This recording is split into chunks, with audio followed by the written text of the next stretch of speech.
You're listening to Ask the Expert on Sprott Money News. Well, welcome back to your Sprott Money News and SprottMoney.com Ask the Expert segment. It's September of 2022, and joining us this month is Dr. Ron Paul. Many of you are familiar with Dr. Paul. He's, of course, a liberty advocate, a sound money advocate, and a former U.S. Congressman. And what a pleasure it is to get a chance to visit with him. Dr. Paul, thank you so much for taking some time. Craig, it's good to be with you. It's an honor to visit with you, sir. And I list all your accomplishments. I would imagine some of the things you're most proud of are the fact all the babies you've delivered over the years, and that your son Rand is kind of carrying on the family tradition. Yeah, I've been blessed. I've had, a lot of nice things happen. Sometimes I'm very surprised how well things go, but I accept it, But it's been, just for instance, running for office from the very beginning, it was all on a lark just to make a couple of points because I was upset with the Bretton Woods system breaking down. So those are the kind of things that surprised me, and I had a lot of surprises during the presidential races. And again, for all of us in the sound money community, you've been a voice of reason and sanity for years, and fortunately, your son has carried on that tradition too, and we certainly appreciate it. Before we get started, we've been collecting questions for you as we do every month with Ask the Expert. I just always like to remind people that this content is brought to you by Sprott Money. You can thank them in any one of a number of ways. You can always check out their website for precious metal deals. You can also just simply like or subscribe this content on whatever channel you're listening to. That helps them cast a wider net, get this information distributed on a more wide basis to get more people to learn about sound money and where we are in the world. So, of course, go to SprottMoney.com, or you can, of course, call them at 888-861-0775. Dr. Paul, I've got 7 questions for you. I think they're all probably right in your wheelhouse. I look forward to getting your answer. Can I kick it off with question 1? Okay. All right, here we go. Your efforts, you made quite a few efforts in Congress to audit the Fed, and they're always met with roadblocks. Do you think it's currently politically feasible? Will it ever be politically feasible to accomplish an audit in the future? Not a real audit, and I think what we did do is we brought the issue to attention to a lot of people because we had a couple of votes, and there was twice it was on the floor, one easily. One time we had all the Republicans and a bunch of Democrats vote for audit the Fed. So the issue is there and the people there, and I didn't go to the usual sources in Congress to get the support. I went to the people outside of Congress who put pressure on their congressmen, and they found out that it was politically beneficial, to say that we needed to know more about the Federal Reserve, which is a strong positive. But to have a real audit, it's sort of like asking, when's the real audit going to occur with the CIA? When are we going to have an audit of all the money spent in the Pentagon? They don't audit anything. So, and it's a big deal to keep the big finances at the Federal Reserve secret. But that doesn't mean we don't quit. It's something that is necessary, and but we shouldn't worry about it too much because the Fed will end. Their function can't continue because it's on a road to self-destruction because they can't do what they pretend they think they want to do other than benefit on the short run for a few people. But on the long run, they're going to destroy the monetary system. It's gradual erosion since 1913. It's in bad shape now, and every single day we're going to look at it. But that's going to continue. But to get enough people in Congress to vote for it and have a president sign a bill to audit the Fed, no, that's not going to happen that way. But it will be audited. We'll find out about it, but it will be after a final conclusion where everybody gives up on the system we have today. Yeah. Well, that's a pretty good segue to question 2, Dr. Paul. You mentioned Bretton Woods, the U.S. dollar having been backed by gold, to give it some credibility, as a foundational currency for global trade after World War II. But, it's the exorbitant privilege, right? It sure seems as if maybe an alternative is coming, whether it's through the Shanghai Cooperation Organization, the BRICS loosely, as you put it all together. Are you concerned by current events and the possible creation of at least an alternative to the US dollar? Well, there's going to be an alternative. We don't know what it's going to be. If somebody waved a wand and somebody came up with a new one, I wouldn't expect it to be in perfect shape and work very well.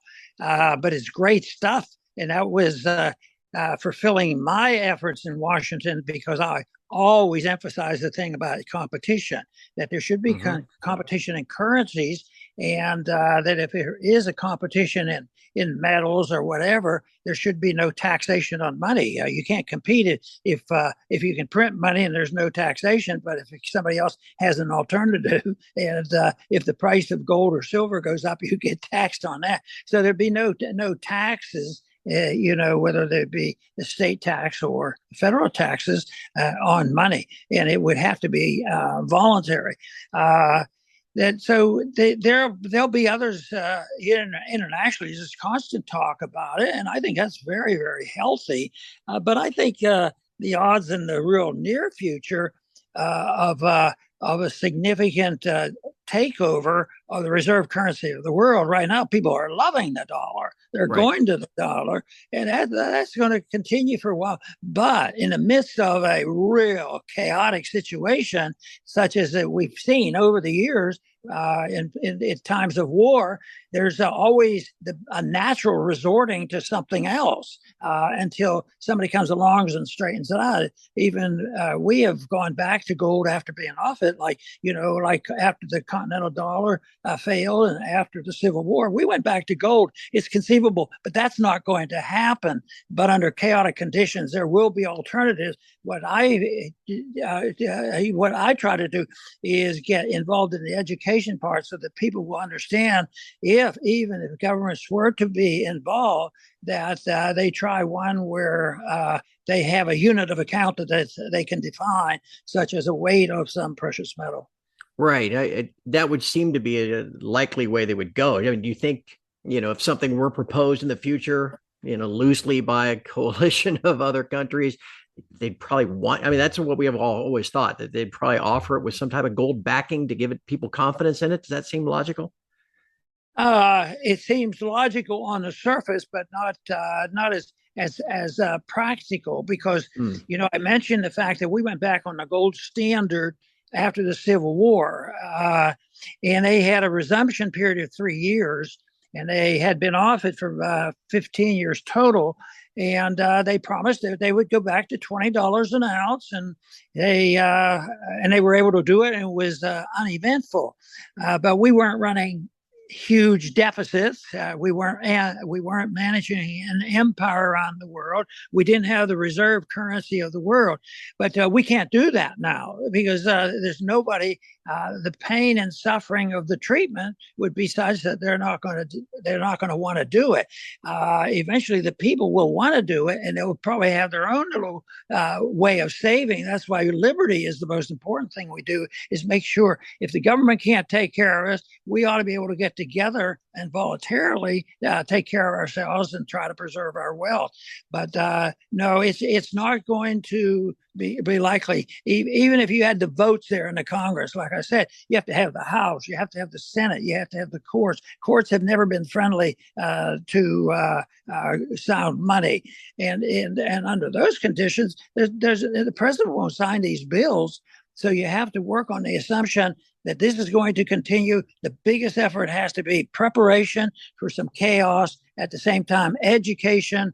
I think that without the education of people understanding why you have to tighten your belt, and all this spending has to quit. Right. I never thought I could get elected by arguing that case and voting for it. So that was a surprise to me. But they're not ready to do that. There's a little bit more pain and suffering that people are willing to put up with. But do you think if the Russians and Chinese and that coalition were to offer some type of different trading currency, do you think they might back that with gold? Yeah, I think they would try it. I think they prove themselves. But right now, we're pretty authoritarian when it comes to people doing anything internationally. That's for sure. So if we if we do all these kind of things to punish us who want to circumvent and get around, the Federal Reserve, and punish the people who have all the benefits, you can get into big trouble doing that. So no, I think that it would be difficult, but that doesn't stop me from emphasizing it and talking about and educating people, because support has to come from the people eventually, and that's what happens. So just think, we weren't even allowed to own gold from 1934 up to 1975 in a free country. That's amazing. The fact that we legalized it, so we're on a pseudo gold standard, because except for the fact that the government rigs prices a lot of times and it's not very pure, it's still a benefit. The fact that we can right now go out and buy gold, I think that is good. But I always think that the country is going to wake up when they knock on your door and they say, "Oh, we're here for the government. We want your guns and we want your gold. If not, we're going to shoot you." That's when the whole system falls apart. Oh, yes, I'd agree with that. All right, Dr. Paul, that leads us, I guess, to question 3. You kind of referenced it there in your last answer. Do you believe, as many do, certainly on my side they do, that the price of gold has been, let's say, actively managed since 1975 in order to maintain confidence in the dollar? I believe there's messing around and manipulating. I don't think they're capable of totally managing it, because there's too many natural forces against it. And I encounter a lot of libertarians who disagree with me on this and say that, nah, that's you gold bugs. You just want the price to go up. Even if it doesn't go up for market forces, then you say it's being rigged. Well, I think there's some of each. I think the government does get involved, and my evidence for this is the fact that gold was $35. It was $20 an ounce. When they started with it, and then they established the price after the war at $35 an ounce. They kept the price of gold at $35 an ounce all the way up until 1971 when Bretton Woods broke down. So that's rigging. And we had the conditions. We were wealthy. We were an economic powerhouse. We're a military powerhouse, and we could get away with this. But it still was rigging to that sense. So they will and try to do it. Ultimately, though, there's always a black market in the midst of all of the rules and regulations. One thing that I fear right now, and the conditions we have, is not only do they manipulate and take away the benefits of people owning gold and punish people who might, and that, to me, I couldn't prove that in court, but the thing that may be coming, because they've started already, is they look to price controls, wage and price controls, because that's the problem. And other people say, well, no, it's not a monetary problem. We don't have enough. Print more, send us more money, and that'll solve the problem. So we have a long way to go. But I don't think that I don't think it'll be real easy for 2 or 3 other countries. But I think there's more transactions now in the foreign markets than ever before. I think that will continue, and I think that's all beneficial. But ultimately, I always go back to, you got to get people understanding what you're going to do. Right now, people think we have to go to war all the time for national security reasons. Yet going to war all the time makes us less secure. And that's the way it is with spending and all. And that's why they think that, we have to have the government managing money before we have inflation bursting out. Right. All right. Well, question 4, Dr. Paul, definitely draws on your experience of government and being a constitutionalist. At present, the U.S. Mint is falling far short in creating enough silver eagles to meet demand, which I think is in the Constitution. They're supposed to.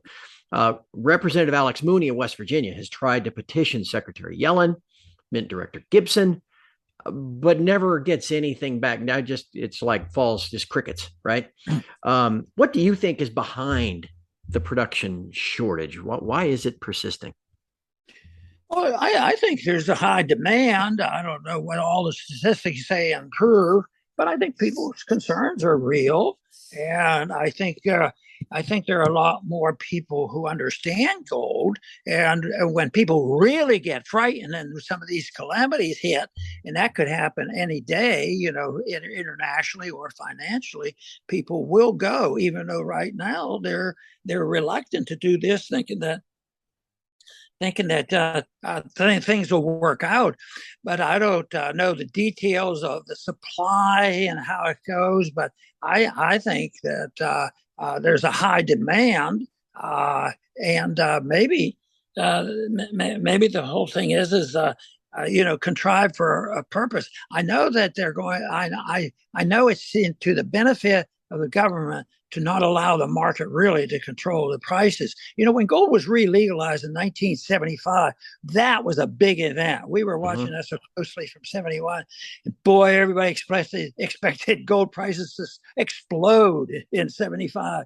And I remember clearly because I was attending a gold conference. Everybody was really watching it. And the gold went down sharply because Treasury dumped gold and the IMF dumped gold. Yeah. And therefore, they wanted to break support from people. So I think if gold, if there was an event tomorrow which says that people really got excited and gold goes up $200, I think I'd be leery. That's why my philosophy is buy it a little earlier than you think you need it. Just keep stacking that physical. Yeah, I've always said it's no coincidence that American citizens were allowed to own gold again in January of 1975, but they started trading gold futures on December 31st of 1974. Yeah, that's right. All right, sir. I've got 3 more questions for you. They're kind of more political in nature, but I mean, I've got you on the line. I got to ask you these. First up, we got another U.S. midterm election coming up in a couple of months.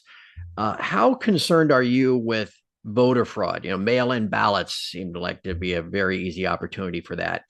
And then how that calls into question legitimacy and trust in the results from both sides. How does that concern you about elections going forward? Yeah, but I don't lie awake at night because that's the way it's been run forever.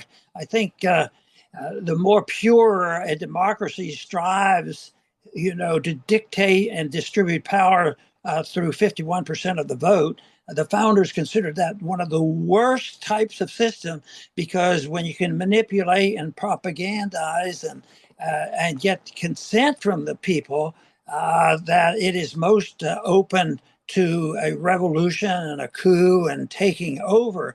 So yes, it's been there. It's been there. I live in Texas. You'd have never had to go through the history of LBJ being president if he didn't cheat and steal the election one time. Yeah. In the very first election I was in, we had absolute proof of a fraudulent election. I wasn't supposed to win because it was a Democratic state at that time, and they said that I lost by 100 votes, and there was a recount, and that I won by 100 votes, something like that, and then I finally lost by 200 and some votes, and we took it to court. We won every battle in the court. And all the way up to the Supreme Court of Texas. So the next day they were able to get rid of the Supreme Court justice. I forget the terminology, but they were able to kick him out, and they had another vote the same week, and they convicted. They turned down my party. No, they cheat all the time, and they're going to cheat, and that's why people have to just be aware of it. But I think fighting back is still very necessary. I still watch the elections, and we still have a couple people in there that know exactly what's going on. And so it's as long as we can express ourselves to some degree and get a position, it's alive but not well. The system is alive but not well, and is working because there's a few of us sometimes can sneak in the back door, and all of a sudden they don't know what to do with us because it turns out that the people like to hear the truth. That's the one thing I've come to I never was naive enough. Boy, they agree with everything I say. No, I think I convinced them because I believed it so strongly. But I was telling the truth, and there's a fertile field out there for that, and that's why I still, with all the mess we have, I come down as an optimist that things will come down because it's ideological, and we're making inroads there. But the elections. I work more in education, ideological battles for sound money than I do working on elections and getting people elected. I want them to do it, and I did it, but that is secondary to people understanding what this whole story is all about and what our Constitution really says. So that's why I have a homeschooling program too. Well, Dr. Paul, that leads us to question 6 with one more after this. And this is kind of a fun one. I think most folks know, and you mentioned earlier, you ran for president a couple of times. Let's just say for fun that you were elected in 2024 and it's January 21st or whatever it is, 2025. What, given everything that's going on in the world, what would be on your agenda for the first 100 days? Well, I wouldn't last that long. No, what I would do is I would write an executive order, very inclusive, and every executive order signed on the last 100 years, cancel them, and then I'd leave town. Uh, you know, what you can't do it through the process. You have to change the people. You have to have the vote. If I could do some things with executive order, but if 97% of the people say, "Hey, he cut off my insurance, my welfare checks," and if the businessman say, "Hey, what I need, the banks need the Fed. We got rid of the Fed." Oh yeah, sure. No, the one thing that I would do though that probably would be a tougher time under these conditions to argue against. I'd bring all the troops home. Just quit fighting these senseless, stupid wars. All wars undermine personal liberty, and then work on all those other problems. And that would include bringing the troops home. I'd bring the CIA home too. Yeah. Well, I'd vote for that. I'm sure a lot of people would. All right, Dr. Paul, finally, our final question. And again, this kind of gets to politics. It seems to many that outside of a few good folks like your son Rand, that really there's just one party and that corruption is rampant, the insider trading in Washington, all that kind of stuff. Do you favor term limits as a solution? And really, is that even possible in this day and age? Well, I did. I introduced a lot of legislation in the 70s, and we did get votes on them and didn't do very well. I think we had 4 votes on the House floor. So I did support them and think it would help, and still would probably vote that way. But do any good? I wouldn't think so, because we had people who were voluntarily wanting to make that point, and they'd get elected, and they stayed 6 years and they left. Right. And inevitably, the people who left were more principled and more decent than the people who came in because they were back to the old hacks, and they did it. So no, that I think it's not relevant compared to the morality of the people that are there. I don't. So I wouldn't be thinking that's much of a solution. I think the terms ought to be limited.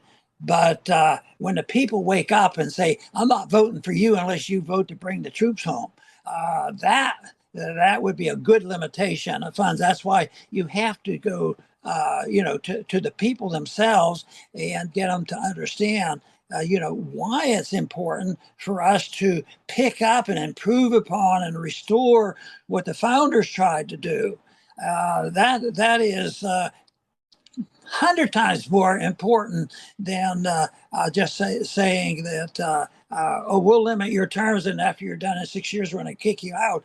Well, they're not going to do it. That's the first thing. Right. And then also you'd have if you could fire all the bureaucrats, you'd have to do that for it really to work. And then, well, because the Faucis of the world still exist, you know. But if you, like I said, I supported it once, promoted the legislation, voted for the legislation, but I don't spend a lot of energy trying to convince people, oh, if we only had term limits, things are going to be changed. No, we have to have term limits on the people who believe that interventionism in our personal lives, interventionism in the economy, or interventionism overseas, can provide us any good whatsoever, has nothing to do with national security. It's a good way to destroy our national security. And that's why I concentrate on the education. And you do, Dr. Paul, and we all appreciate it. We know you're no longer in Congress, but your work continues. When people want to seek you out, where do they find your work these days? I know I've seen it on a couple of different websites. Well, I spend a lot of time getting ready for and doing a daily cast, live stream on RonPaulLibertyReport.com. And Daniel McAdams is, I consider, very, very good on foreign policy, the details of foreign policy, and solid libertarian. And that's the place where most people are going now to follow up on what we do. We will promote our conferences and things like that on Ron Paul Liberty Report. And again, what was the website, Dr. Paul? RonPaulLibertyReport.com. Ron Paul, all one word? Yeah. RonPaulLibertyReport.com. It's hard to mess that one up. Again, we've been speaking with Dr. Ron Paul, longtime sound money advocate, former U.S. Congressman, and what a treat. Again, all we ask is a thank you for Sprott Money for providing this platform. Please visit their site, or at least give them a call, 888-861-0775, or of course, just give a like or a subscribe to whichever channel you've been listening on, as that helps out the cause too. Dr. Paul, thank you so much for your time. This has been fascinating, very interesting, very helpful, and I know everybody appreciates you taking the time to do it. Good to be with you. And from all of us here at Sprott Money News and SprottMoney.com, thank you for listening. We'll have another one of these Ask the Expert segments next month.